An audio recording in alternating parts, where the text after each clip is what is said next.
And we are back with the pursuit of ownership. We have another pre-ownership underwater episode in store for you guys. And today I have the one and only Matt Garino with me, and we have on Don Quixote. He is on here to tell us about an opportunity that's come into his purview, and he's come to us asking for some advice. And I'm really interested to kind of get down and dirty with the story. He's got a couple opportunities in front of him. We're going to be parsing some things out. So how are we doing today, Don? Doing great. Thanks for having me. Really excited. Yeah, absolutely, man. We're really excited too. I'll let you kind of tell a little bit about what we're dealing with here, but what I think is kind of interesting is you are kind of looking at two totally different ownership modalities here and trying to figure out, what's going to be best for you. And we're going to be touching on some things that we really haven't done so far on an underwater episode. So I'm just really happy to have you on, and I want you to kind of tell us what's going on with you. Right. So graduated 2 years ago, and in dental school wasn't really somebody who was huge into the business side. Just trying to survive dental school. So I always knew I wanted to own, but decided to start off as an associate. So done that 2 years working for the same guy. He's got two offices. I work one solo, and he works the other solo. And, COVID-19 was kind of a good time for me just to kind of figure out what I wanted to do. Just decided I think I've gotten about as much as I can get out of this associateship, and kind of time to jump in with ownership. So two kind of big options. I feel like I'm at a fork in the road. I can either, buy out the office I'm in or become a 50-50 partner with him. Or I guess the third would be neither, but really looking into those first two options, and I feel like it's a huge difference. So, right. So before we get too into the nitty gritty, I really like to kind of lay the groundwork first. And you mentioned you graduated a couple of years ago, and you've been associating, and you said that you kind of had in mind that you wanted ownership before you even went into that associateship. Can you talk a little bit more about that? Yeah, I think just growing up, part of what drew me to dentistry was, that entrepreneurial spirit, being able to be your own boss, and just kind of pick and choose what you want to do when you want to do it, make as much or as little as you want to, and just kind of, I guess, have your name on the door. To me, that's something important, and I kind of feel like I've made something out of myself, and so I've always kind of knew I wanted to get into ownership. I just always figured it'd be 5 years or something down the road. And honestly, I've got a long commute into work every day. So this podcast has been huge and just accelerating that timeline. Yeah. So is that commute something you'd like to preserve? How long is that commute, by the way? Yeah, it's about 50 minutes, 55 minutes each way. So it's something. When I started, I was kind of like, this is just going to be a temporary thing. And, whatever, I can do it, anything for a little bit of time.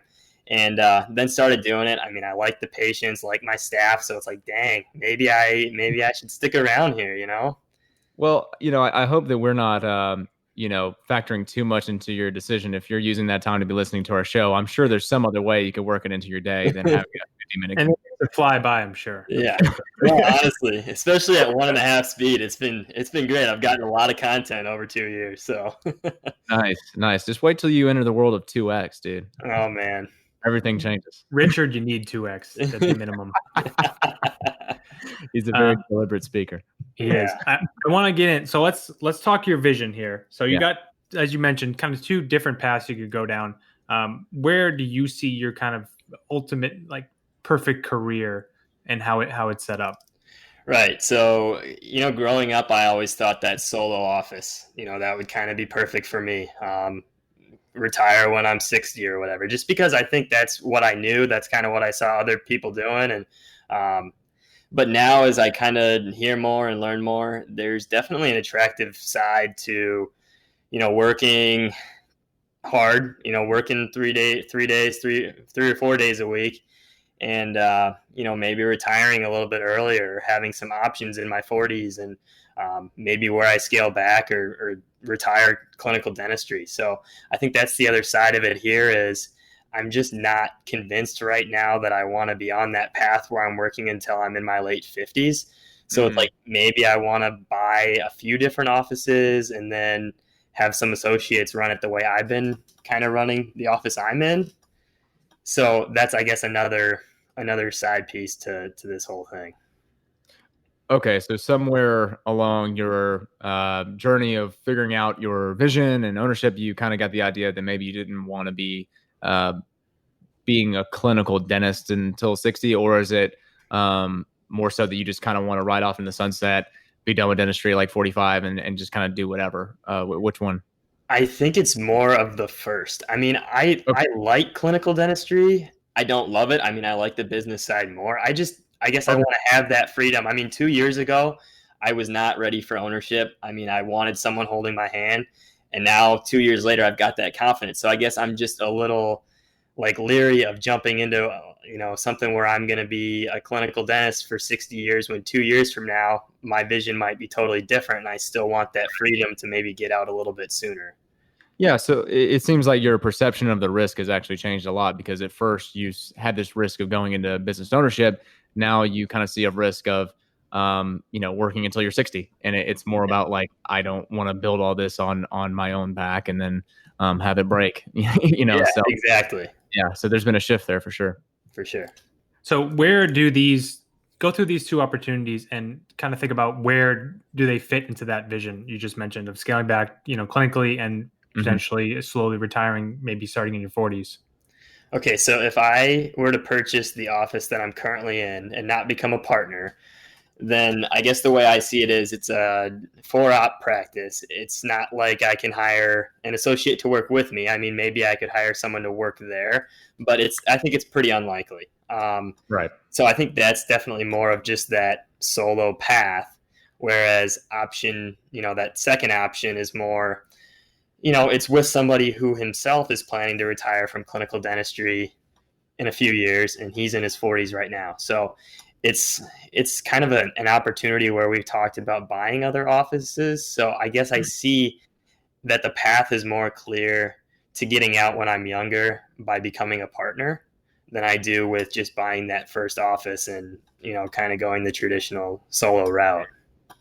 I want to challenge you on that real quick. So why do you feel like you mentioned in your email that this potential partner is older, retiring from clinical dentistry probably the next 5 years, I think you said. Yeah. So why is it exclusive that the only way you can go multi-practice is by becoming a partner with this person? Right. I'm glad you challenged me on that, because there's no reason that that's the case. It's just like You walked into a landmine right there. Yeah, sorry, loaded question. My bad. I think it goes back to just like how you mentioned. I mean, I'm just not fully comfortable with that side right now because I see that side as a risk. So if I had someone holding my hand through that process, I'd probably feel more comfortable. But there's nothing to say I wouldn't feel comfortable going that route on my own a couple of years down the road, right? Mm-hmm. Okay. So it seems like if that were the way you would go, that would be sort of the second time in your career where you've sort of made a decision to have someone hold your hand for something that you feel uncomfortable with. That's correct. Yeah. Yes. Yeah. Is that a reality that you're happy with? Is it something that you'd want to change, or do you kind of feel like that's sort of a guiding principle for you, is always having someone? So I really don't feel like it's necessarily a guiding principle. I mean, I think I do feel confident to make those decisions for myself and to kind of step out of my comfort zone. I mean, I'm totally on board with that. So no, I don't feel like I need someone holding my hand. Okay. Yeah. Yeah, I wasn't trying to accuse you of anything. It just kind of No. sounds, you said that yourself a couple of times, so I was just curious. Right. So opening yourself up to a world where it's just hypothetical, you go with the solo practice. How could your career play out that ultimately fits that vision you're looking for? So I think if I were to choose the solo off the bat, I mean, I could make a good income on 3 or 4 days a week with pretty minimal stress, I think. And that is something that's attractive to me as well. I mean, if I'm in charge or kind of seeing over multiple offices, there's probably going to be at least some amount of added stress with added employees. So I definitely see, if I did go the solo route, I guess the harder part for me would be it probably wouldn't be as easy to save up a bunch of cash, I guess, if I went the solo route, but I think there are other options to, bring in passive income if that's the route that I decided to go. Okay. So like, what do you need to make this decision? Like you reached out to us, like, where are you getting stuck? Okay, so I guess the biggest thing is just first off looking at these two offices and kind of just seeing, like, do the numbers make sense first of all? I mean, is there going to be a little bit of room to grow?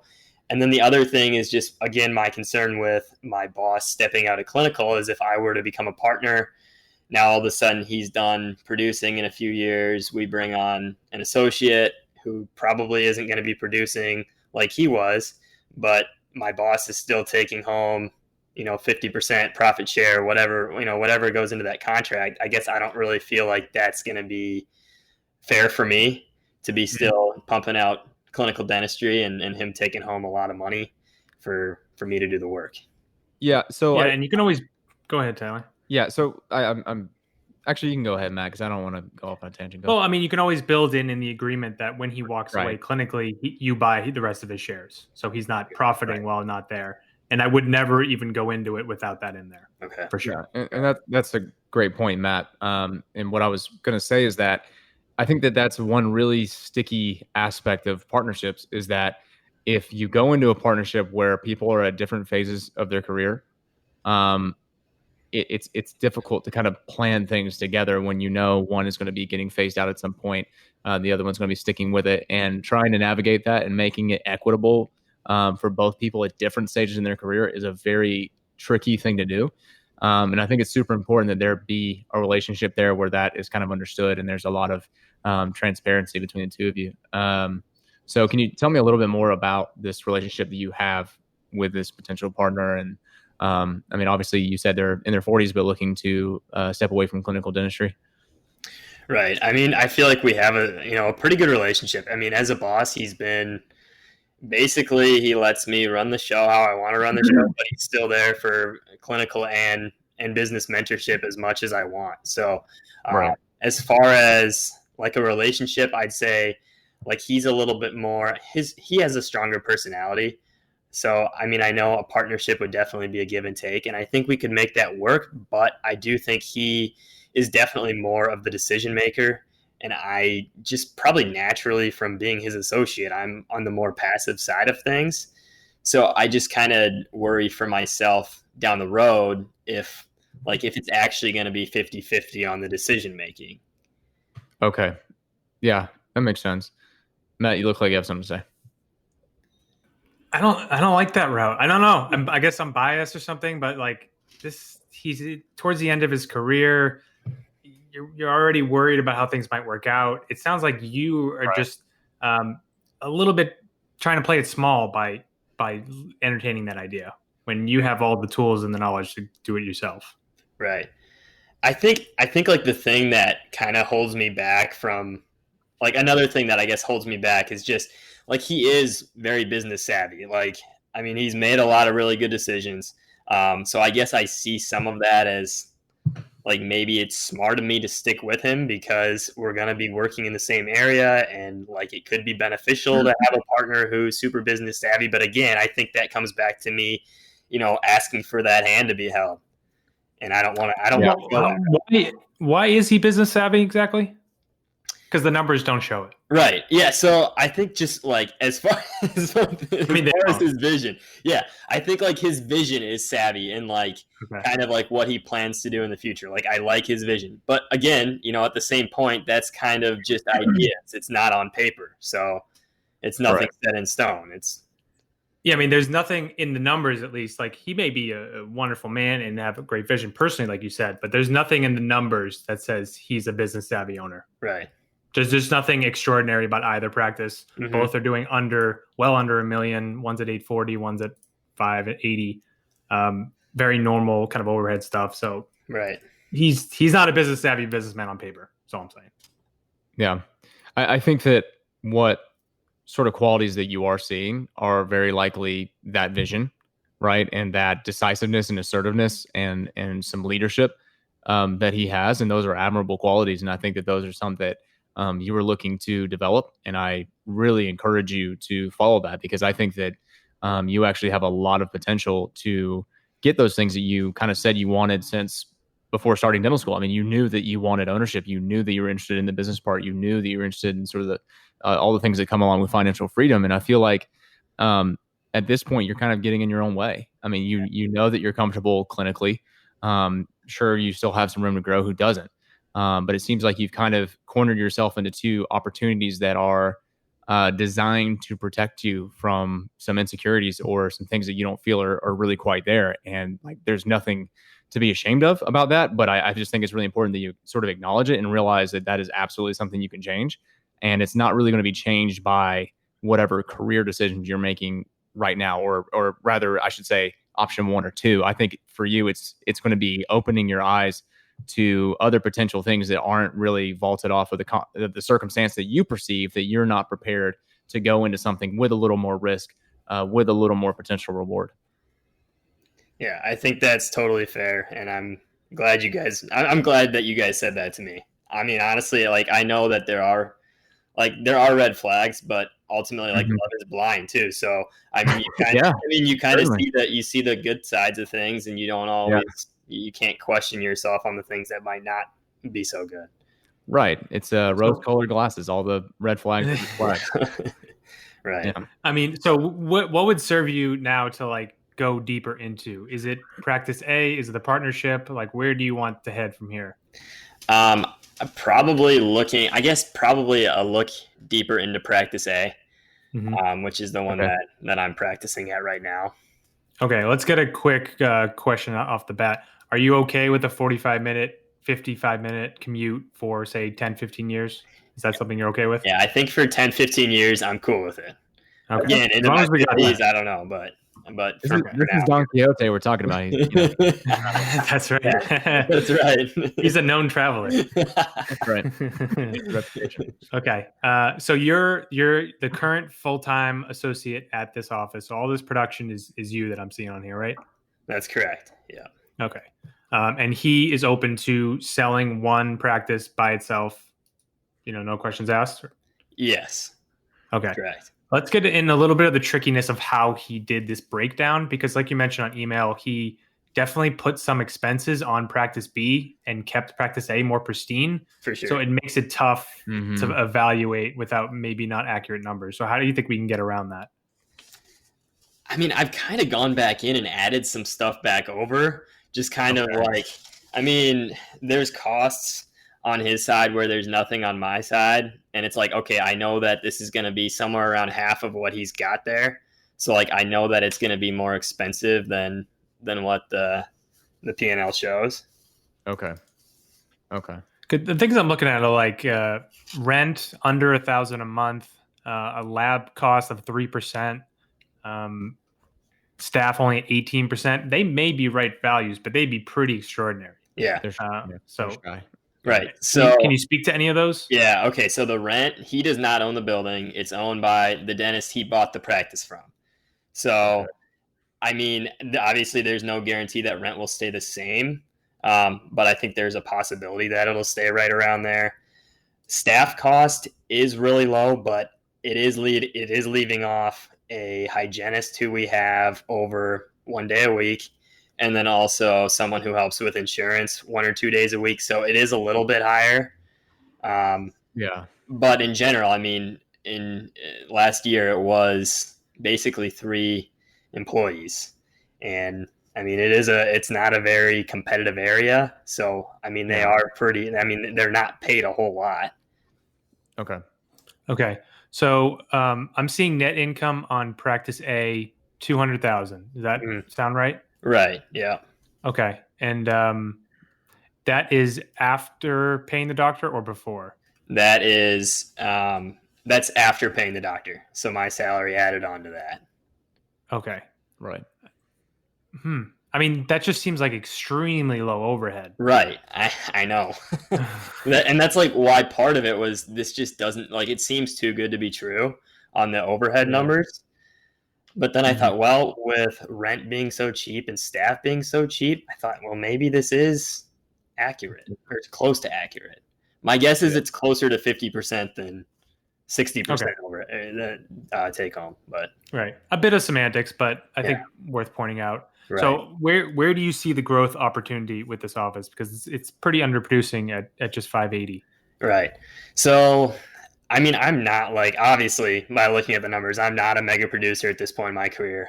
We did grow production by about 150,000 my first year. So, I mean, not a ton, but at least a little bit. I have started doing a lot more endo this year. I'm back into doing molar endo. I'm Invisalign qualified now. So, getting into some of those cases, adding another hygienist, I think would be really good for us. Right now, we don't have openings for months and months down the road. So, a new patient calls, it's like, we don't have those openings, and that is, really frustrating. It's something that we're working on, but I definitely think we could add some hygiene time as well. So it's one full-time hygienist, one assistant, one front desk? So actually, it's one. So we have 5.25 hygiene days. So I have one full-time hygienist, and then another one who comes over one day every week and a half day every other week, and then Right. two. We now have two assistants, full-time assistants, and a front desk plus that other girl who comes over from the other office one day a week. Okay. Okay. Okay. So you're staffed a bit for growth. Yeah. You know, Yep. got the two full-time assistants already, got the front desk, got a floater, um, got some hygienists you could add full-time.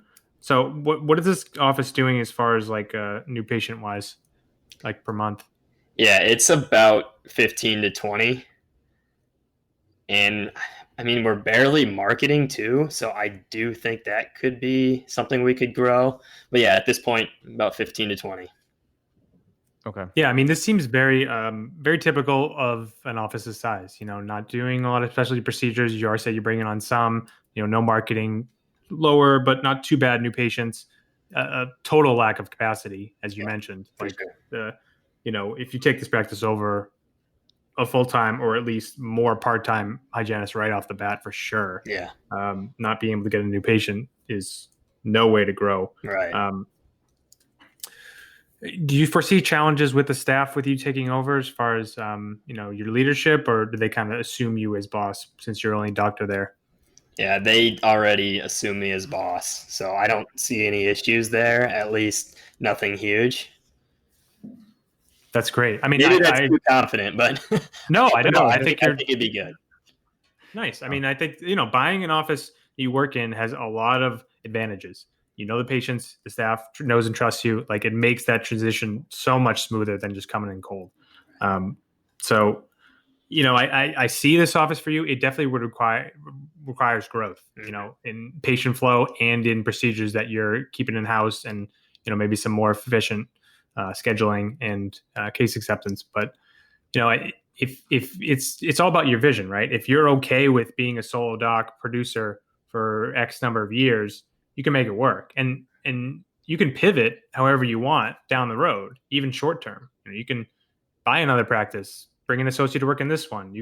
There's a lot of routes you go. You're not just pigeonholed into just being this solo doc for, decades. Right. Yeah. You have freedom of choice when it comes to this stuff. Yeah. Matt and I were actually talking earlier today, and I think that, we have always preached buying the right practice the first time is, a very good practice to have, looking for that and being very discriminating about your opportunities. And, there's huge benefits to going with just the right practice the first time.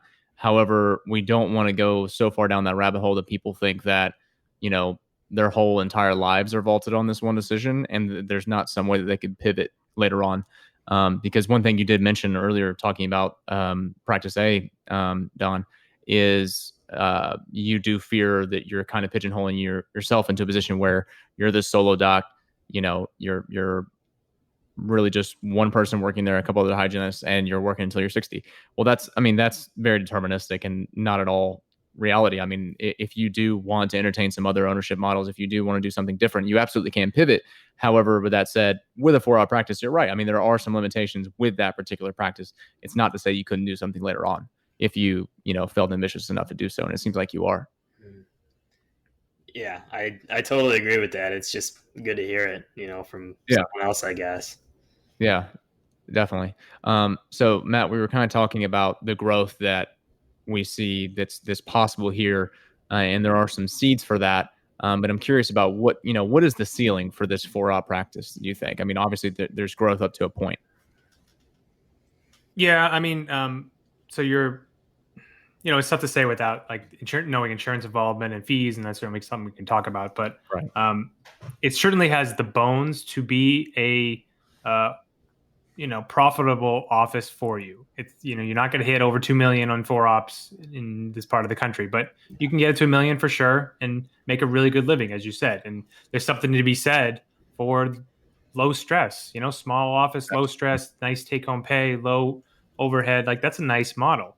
And if you're okay with living that for a few years, and if you want to pivot, there's always that option. I don't necessarily see a problem with it. It's a low, listing price is 340. It's not a ton of risk. It's not a huge, loan payment every month.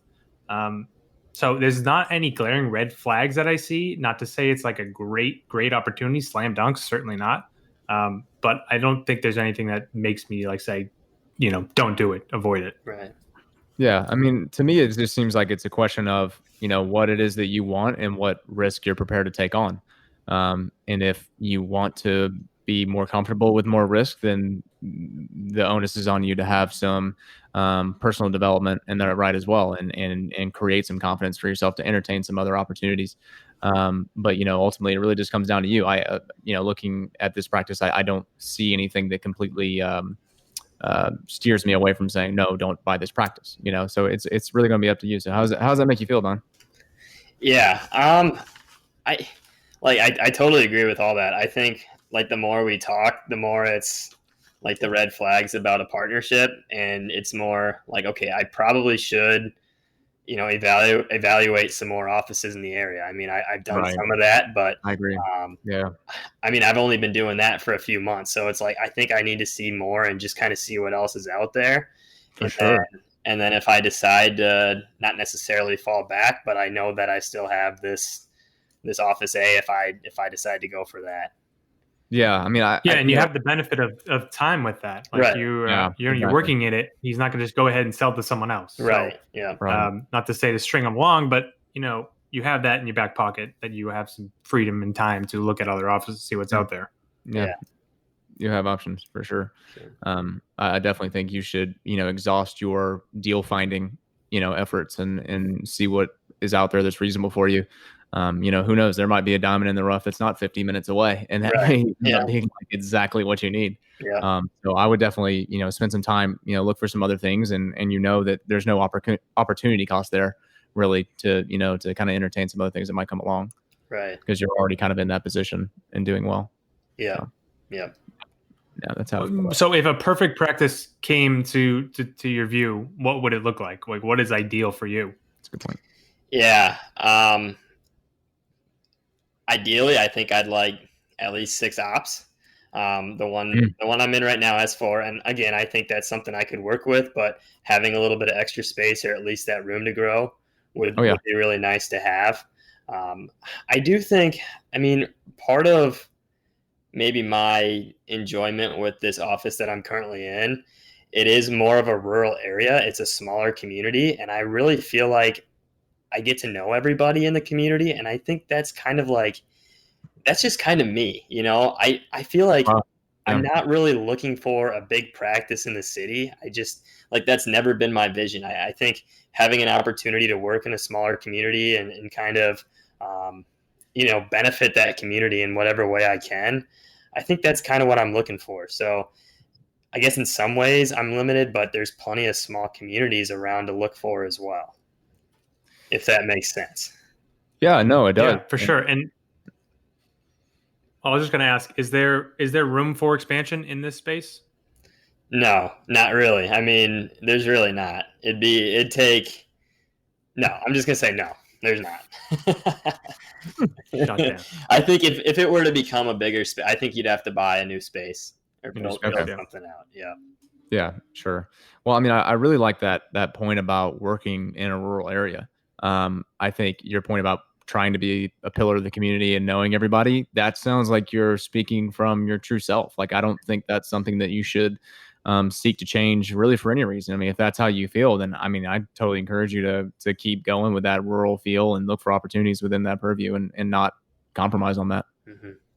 Yeah. Yeah. Yeah. But I mean, I think there's certainly other opportunities that could come along that still match up with that and would be a good fit for you. Right. And certainly if you're looking for an office that would be 6 ops or more, there's something to be said for waiting a little bit and seeing if something like that could come up. Right. Yeah. I think part of my hesitation, I know a lot of people send out the letters to other dentists, and part of my hesitation has just been as an associate, like sending out letters in the area that my boss works in. I guess I'm just like, I know he's not going to just fire me, but at the same time, it's a little uncomfortable, like Yeah. if word got back to him. So I guess I need to figure that out as well, how to go about that in the right way. How do you feel about that, Matt? How would you approach that situation? That is a tricky one. I know I have friends who use kind of like recruiter type people to do some of that for them, and Right. they keep it very anonymous.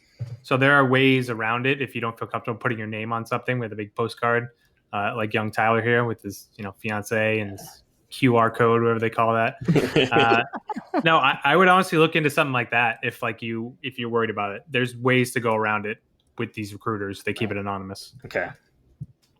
Yeah, I mean, the mailer thing helps you detect some potential off-market practices for mostly people that have not thought enough about selling to put their practices on the market, but are close enough to it to where they could consider it. And that's why someone in my position, it makes a lot of sense to do that. Yeah. Not saying the mailers aren't for everybody. I mean, certainly you can do it. But I would say that being that you've already been out for a couple of years and you've got some experience under your belt, there's on market routes for you as well, and people are a little more willing to play ball and ready to play ball with you as opposed to me. Sometimes Right. I've experienced some, let's wait a little bit whenever I talk to people. So Yeah. I think you're in a more a better spot to kind of be working with some of those on market deals. And I'd be surprised if you didn't find anything. Like, I mean, I do think there's some stuff out there. You said you've only been looking for a couple months, I think it was. Yeah, basically when coronavirus hit is when I kind of started looking. So Yeah, no. yeah. And I think that, these next few months, I mean, it's so hard to predict things like that, but things may shake out, and I feel like some fruit will fall potentially. And I do think that there is opportunity to be had there in probably the next few months. Right. Yeah. Okay. Yeah. So where do you see going from here? Like what is going to swing you one way or the other in this decision? Yeah. So right now we're kind of going through getting the valuation stuff put together. So I guess obviously I'll take a look when that stuff comes back and just try to get a better feel specifically for practice A, what it's actually, it's actually doing. Whether it is that 200,000 net profit plus my salary, or whether it's a lot less than that, I think that's going to make a difference in how I view that office. But beyond that, I think, again, I just need to put some feelers out and kind of stay active in looking at other offices. I think that's kind of where I see my path right now. Yeah. I think that makes sense. Something about that, like $200,000 extra profit for an office I'm the only dentist in and I'm managing the staff. That really grinds my gears. Like, I'm doing all the work, man. What are you're just signing the checks. I mean, it's every day, right? It's every day that you go to work as an associate. You're giving money away. And it's especially like you said, I mean, when I'm the solo doc, I mean, I know it's not my risk. Like, I'm not the one signing the checks, but I do kind of feel like I'm doing more than just clinical dentistry. So in a way, it makes me feel more confident in ownership that I'm already doing a lot of that stuff. Absolutely. Yeah. Man. I love that. That's what I was into. Absentee owner, I love that setup. I think it's perfect. Yeah. It gives you all the freedom. You get experience managing staff a little bit, and you can get all your mistakes out in that kind of setup.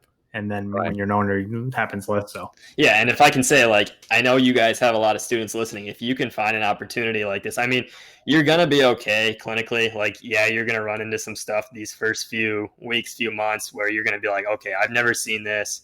I'm going to have to call my boss real quick or something like that. Get on Dental Town, get on Facebook. But I just feel like you get such a good feel for what ownership's all about if you can go that route. And it's pretty much you're walking into guaranteed production. I had a lot of classmates who thought they had bosses who could produce for, and there just wasn't enough work for them. So I think it's definitely been a great route for me. Yeah, no, I think that's a great incubator, because I think a lot of times people go into associate positions and they assume that work is going to be coming their way and they're going to be, getting some reps with some more advanced procedures or something. And they're going to stay busy and they're going to get all this mentorship and they're going to learn about business and clinic. And a lot of times that just doesn't really come to fruition. There's just Right. not really enough to go around. And you're not really seen as the leader in the practice. And so, in a situation like yours, I mean, it's like you're really doing all the work, but just not really getting your total cut for it. Right. Ultimately that's going to someone else. And I think that, you're at a point now where, I mean, you're more deserving of that cut at this point. Like, how to do the work. And it's just a matter of getting your name on the practice, just like Right. just you said before. Yeah. So I really encourage you to keep following that. And, I mean, there might be something here for practice A. Absolutely. It's just going to be a matter of your own development and how things look for the next few months. Right. But I would definitely encourage you to not feel like this is a period of time where you're just waiting around for something to come across your desk. Yeah. I think this is an opportunity for you to tackle some of the things that have kind of come up for you and affected your decision making up to this point. Because I think you got a lot of potential, man. I mean, you're already a pillar of your community. You see a lot of potential in yourself and growing these practices and being a business owner is something you've been wanting to do.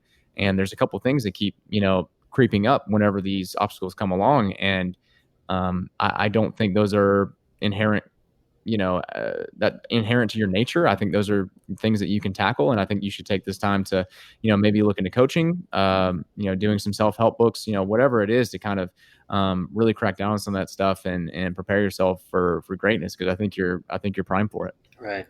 Yeah. Yeah. Yeah. Matt, how do you That was beautiful, Tyler. It was beautiful. I enjoyed hearing it too. I'm trying to get a little romantic on here. You know what I mean? Well, you spoke to my life coach in me, and that was very nice. I mean, you've put it very eloquently. So yeah, I was all for it. Well, there have been murmurs coaching here for a while now. So yeah, for real. When are you committed to kind of making a decision whether either you're going to go forward with great question, this practice or keep looking at others? Right. So I guess like once I have no idea how long it's going to take to get this valuation. I guess once I get that, I feel like I'll have a better idea of this office. And until that time, until I get that valuation, I almost feel like I need to know by the time I get that valuation, like what it would take for me to just jump in on this practice versus, okay, no matter what, I'm not taking this opportunity. I want to look around more. But I've kind of set a goal to have a practice by the end of this year. So, I guess if I'm going to start evaluating a bunch more offices, I really got to get my butt in gear and get on it. But I'd like to stick to that goal. So I don't want to let more time go by. That's unnecessary. Well, I'll challenge you a bit on that. So let's say the numbers you have here are correct, right? 200K EBITDA plus your salary. Yeah. I mean, I think you'd agree they're not going to get better than that, right? Right. Yep. Right. So assuming that's true, are you going to take this practice? Oh man. I mean, it's definitely I definitely see the draw there, right? I mean, because that's very minimal stress and it's before we've really done much for growth. I just feel like there is opportunity to get this to, collecting 8, 9, maybe $1 million. I don't know, but I don't know how far we can take it, but I definitely feel like there's room for growth. So, I mean, there's definitely that side there that says, man, take that, stop looking for something better. It's tough, right? You try to psychoanalyze yourself. Am I just taking this because it's the safer thing, or is it what's really going to serve me best? Yeah, right. And I don't think there's a right answer. And it's you can really get in your head with these kind of things. For sure.